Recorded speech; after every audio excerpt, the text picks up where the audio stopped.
계속해서 이번 시간은 이 방송 시간 통해서 또 여러분의 부동산 관련 고민들 하나하나 해결해 드려볼게요. 첫 번째 시청자분 전화 연결하겠습니다. 여보세요?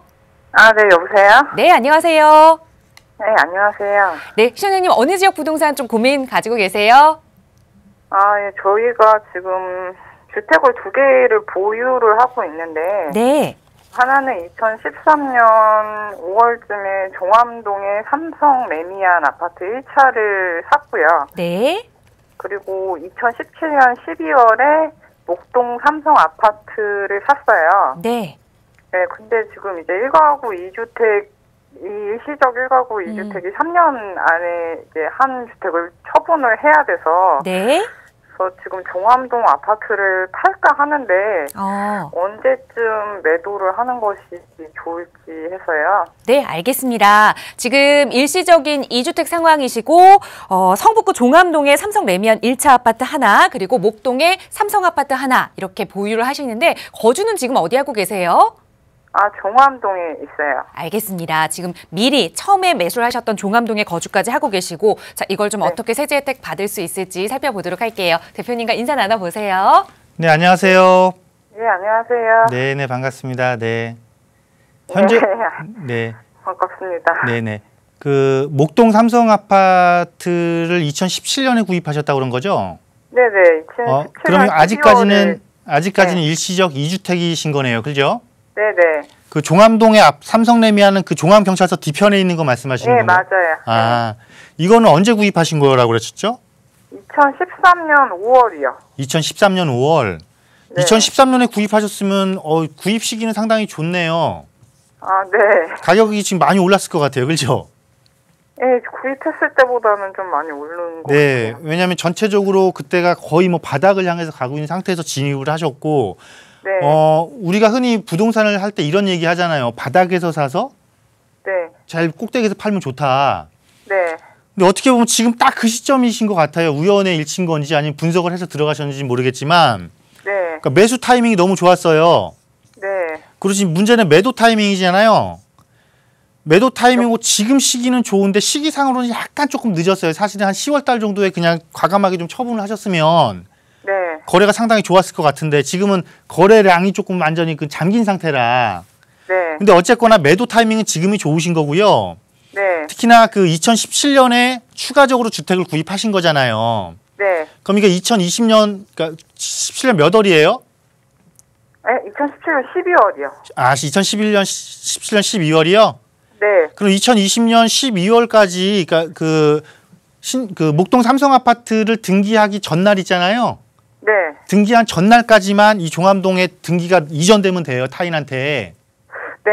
그러면 이거를 일시적 2주택으로 9억 원까지 비과세를 받으시는 거니까 네. 제 생각에는 이 종암동 아파트를 더 끌고 가시는 것보다 네. 그냥 이 일시적 2주택을 혜택을 통해서 비과세를 받으시는 게 훨씬 나아요. 네.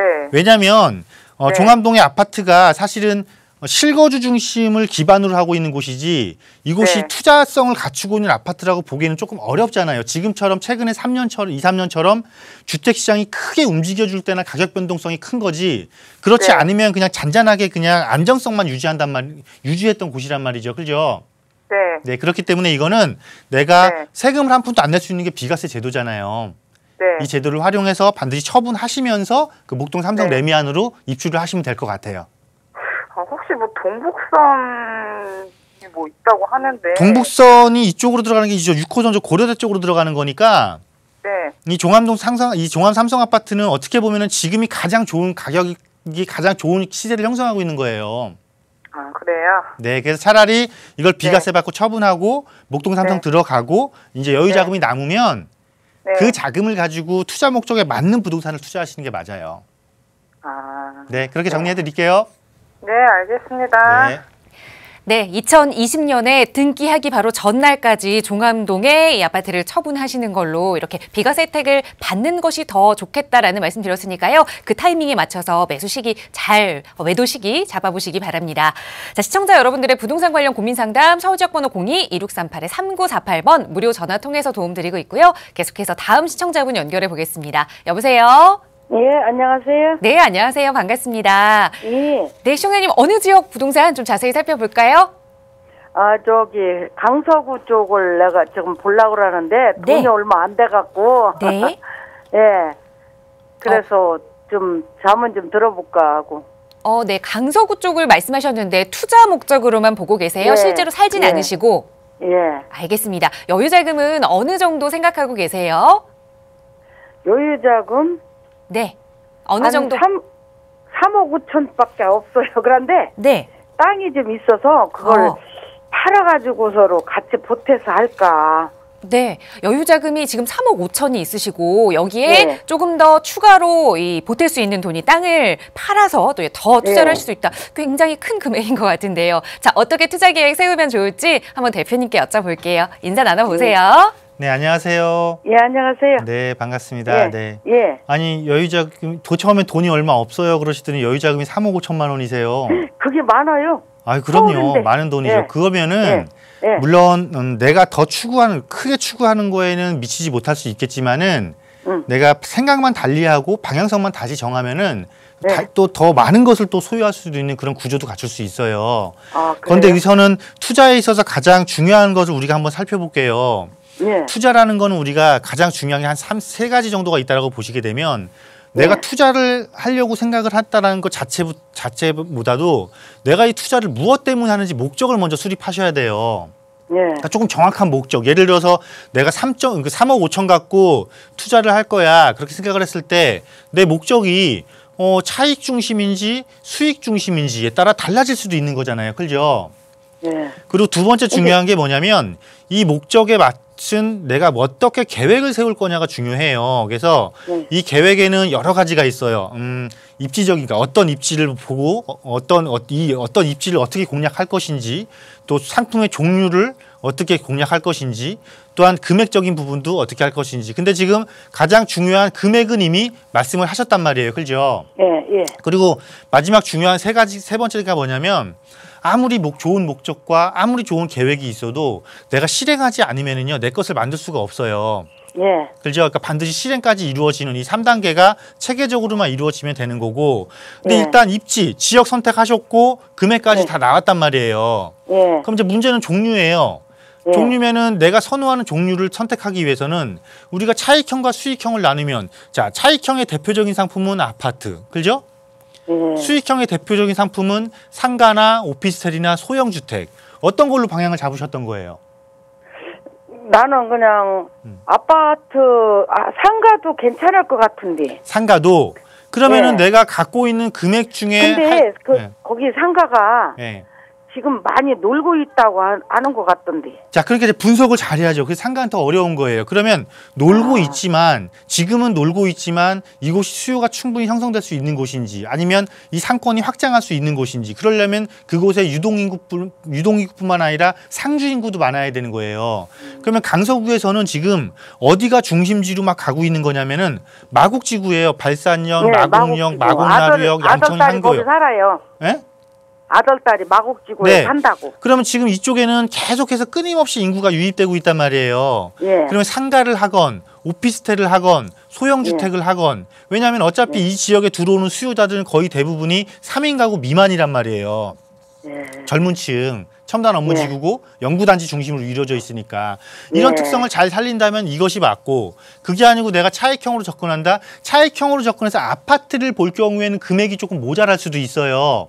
예. 왜냐하면 마곡지구 아파트 중심권에 들어가기 위해서는, 그럴 때는 주변권의 아파트를 보는 거예요. 시너지 효과를 얻을 수 있는 곳. 그렇다면 발산지구에 택지지구 있을 것이고, 우장산역하고 발산역 일대에 입주한 지 10년 미만의 아파트 있을 것이고, 조금 더 가격을 싸게 갈 것이면은 신방화역 중심의 기존 입주한 지 15년 이상 된 아파트 중에서 리모델링이 가능한 아파트 단지를 선택하는 거거든요. 그래서 그러면 리모델링 할 것 같으면 리모델링 하려면 그것도 비싸잖아요. 그것도 비싸죠. 그런데 한 가지 팁을 드리자면, 제가 방화 신방화역 일대에 기존 15년 이상 된 리모델링 아파트를 얘기를 드리긴 했는데, 사실은 이쪽 9호선 이쪽 그 가양역이라든가 이 뭐 직미역이나 이 일대 있잖아요. 예. 이 일대 시장이 너무 뜨거워서 지금 지역을 굳이 언급을 안 해드렸던 건데, 이 지역의 주공단지들 중에서 지금 리모델링을 진행하는 아파트 단지들이 두세 곳이 있어요. 예, 그 단지들을 선택을 하시면은 지금 보유 자금 가지고 차익형으로 충분히 접근 가능하시니까요. 그렇게 내가 차익형으로 가겠다. 자, 내가 차익형으로 가겠다 그러면 9호선 중심의 아파트 단지를 보시고요. 자, 수익형으로 가겠다 그러면 상가 쪽은 마곡지구 안에 들어가시는 게 맞고, 아니면 1, 2인 가구를 중심으로 한 오피스텔이나 소형주택은 5호선이나 9호선 라인을 타고 외부에서 들어갈 수 있는 쪽, 그러면서 지역적 특성을 조금 선호도가 높은 목동 지역이나 이런 지역을 좀 중심으로 보신다라면은 얼마든지 가능하시다, 이렇게 말씀드리도록 할게요. 그러면 이거를 세금 짓고 이렇게 사주고 그래요? 네? 어디라고만 얘기하시지, 이거를 네. 세금 짓고 이렇게 사줄 그렇죠. 수 왜냐면 있냐고. 방송에서는 막 이거 해 할 수가 없잖아요. 네. 네, 그래서 세미나 시간이나 상담 시간을 별도 이용하세요라고 말씀을 드리는 거예요. 예. 네, 이렇게 마무리할게요. 예. 네, 우리 시청자님 우선 계획 차곡차곡 수립하는 단계신 것 같아요. 수익형인지 차익형인지에 따라서 우선 방향성이 좀 달라지는데 간단하게 좀 그 방향 길만 좀 잡아드렸습니다. 조금 더 자세한 투자 정보는 저희 잠시 후에 다시 한번 무료 세미나 안내 드리니까요. 그때 꼭 한번 오셔서 대표님과 좀 1대1로 상담 투자 계획 세워보시면 좋을 것 같습니다. 자, 시청자 여러분들의 부동산 관련 고민 상담 아래 나가고 있는 번호 통해서 누구나 무료로 이용하실 수 있고요. 계속해서 다음 문자 주신 내용 하나 살펴보겠습니다. 뒷번호 0085번 쓰시는 시청자분께서 7천만 원 정도의 소액으로 투자처를 알아보고 있는데 아파트를 사기에는 너무 소액인 것 같습니다. 아직 미혼이고 무주택자인데 부동산에 어떤 방법으로 접근하는 것이 합리적인 투자 방법인지 전문가님의 조언 부탁드립니다. 라는 말씀 주셨어요.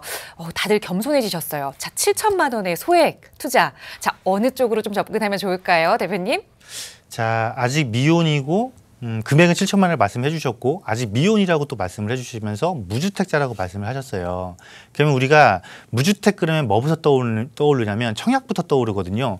그럼 우리가 생각해 볼 필요가 있어요. 청약의 특성. 내가 지금은 이제 청약 제도가 바뀌어서 이제 서울에서는 전용 면적이 85제곱미터 이하일 경우에는 100% 뭐냐면 가점제예요.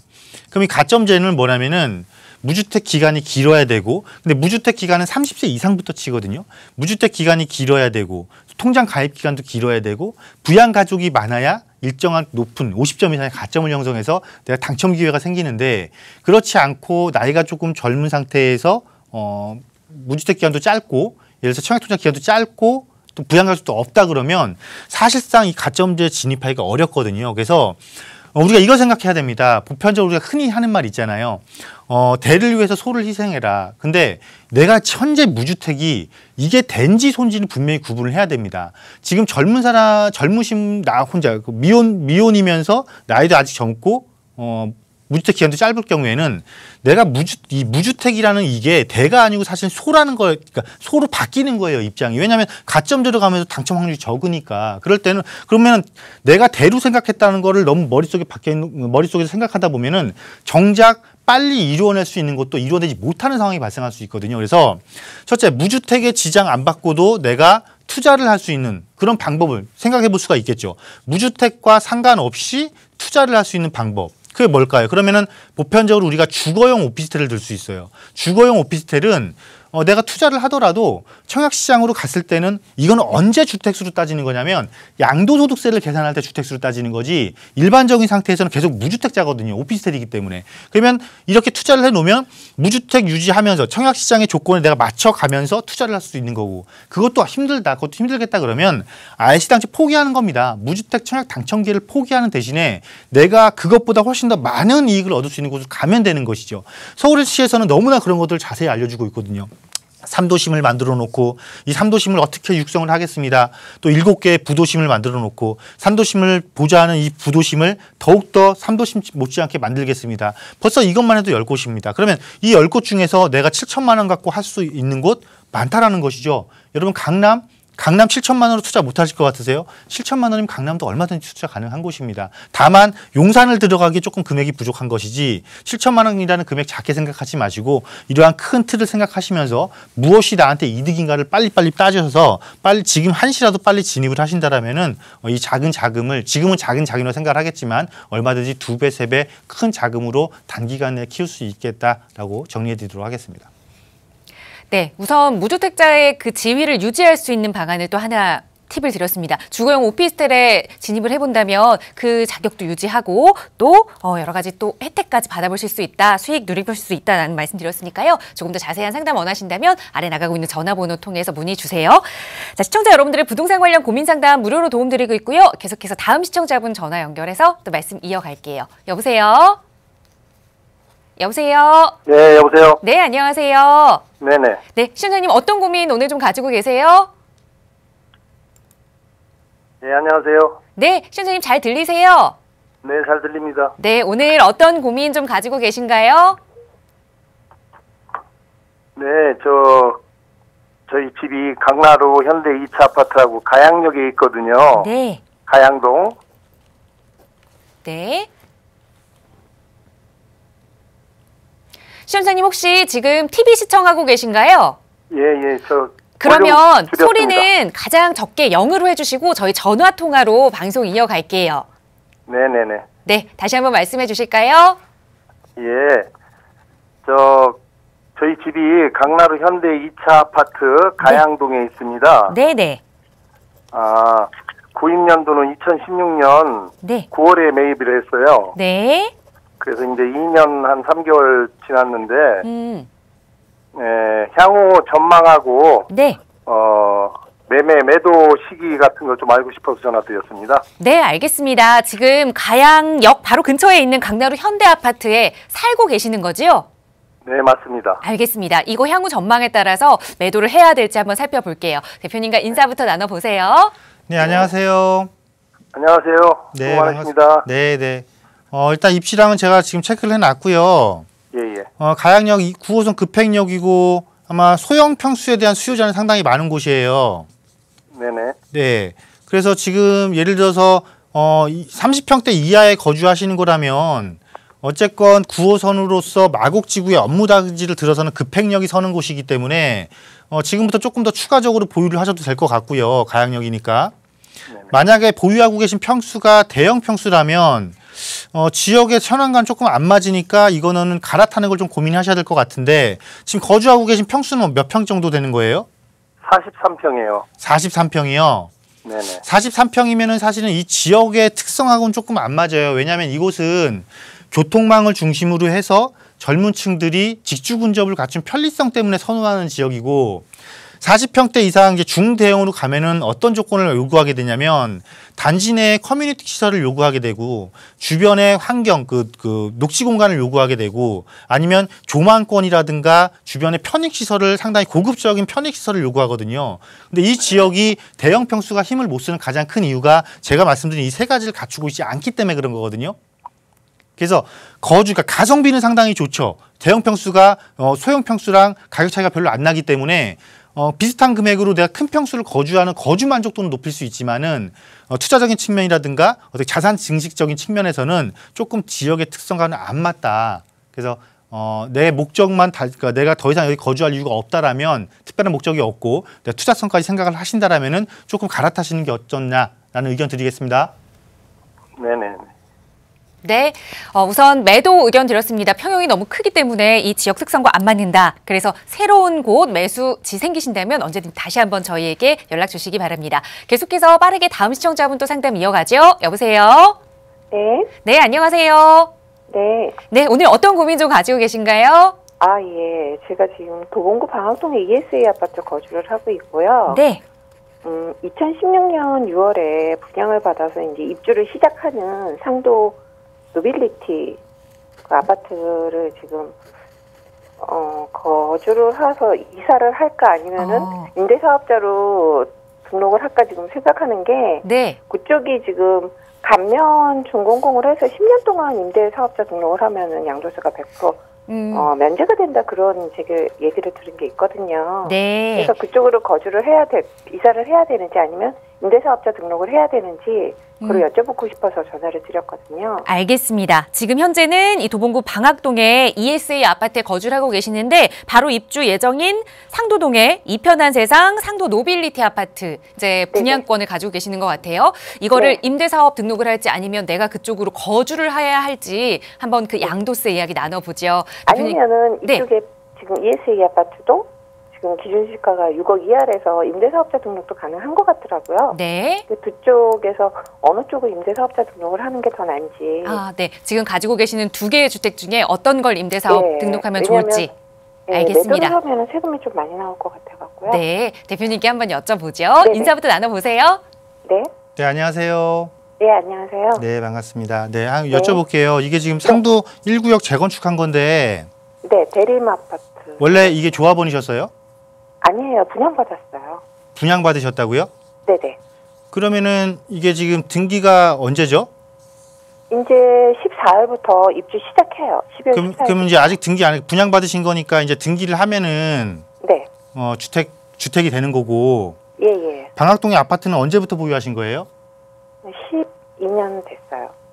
어쨌건 지금 이걸 등기하고 이렇게 등기하니까 이미 기간이 지났으니까 2년 이내에 방학동 아파트를 매도한 방학동은 지금 비과세를 받을 수 있는 조건이거든요. 근데요, 그 비과세 받을 수 있는 게 저희 남편 명의로 또 집이 하나 있어갖고. 집이 또 하나 지금 있다고요? 지금 현재도 1가구 2주택이어서. 지금 현재도? 네. 네네. 근데 지금 이 노빌리티는 등록을 해도 이게 아마 공시 가격이 6억이 넘을 확률이 높아요. 네, 맞아요. 6억 넘는 거는 등록해봐야 아무 혜택 없어요. 아, 그래요? 예, 왜냐면 주택수 1가구 1주택 주택수 배제도 안 하고. 네. 그러니까 주택수에 포함이 돼요, 이거. 아. 예, 그리고 종부세도 합산되고. 네. 그러니까 모든 조건, 그러니까 임대사업 등록했을 때 네. 공시 가격이 6억이 넘는다 그럼 혜택 아무것도 없다 생각하시면 돼요. 아, 뭐 10년 보유하면 100% 양도세 비과세 된다는 거가 아닌가요? 그것도 안 돼요, 6억이 초과되면. 아. 그러니까 등록해서 혜택 볼 수 있는 거는 방학동 아파트밖에 없어요. 방학동 아파트는 또 면적이 어떻게 돼요? 요거는 면적은 지금 43평이거든요. 아, 40평 때문에 이것도 면적은 초과됐고 방학동 아파트이기 때문에 공시 가격은 낮을 것 같으니까. 네네네, 맞아요. 이것도 100% 가면 해당 안 되고 면적이 초과됐기 때문에요. 아. 장기 보유 특별 공제에 최대 40%까지밖에 못 받아요. 아. 예, 근데 어쨌건 이거는 등록해봐야 실익이 없으니까 그래도 그걸 등록해서 장기 보유 특별 공제 40% 적용받고 주택수 산입 배제되고 이런 혜택 보시는 게 맞을 것 같습니다. 아. 방학동 거 네. 등록하세요. 네, 감사합니다. 네.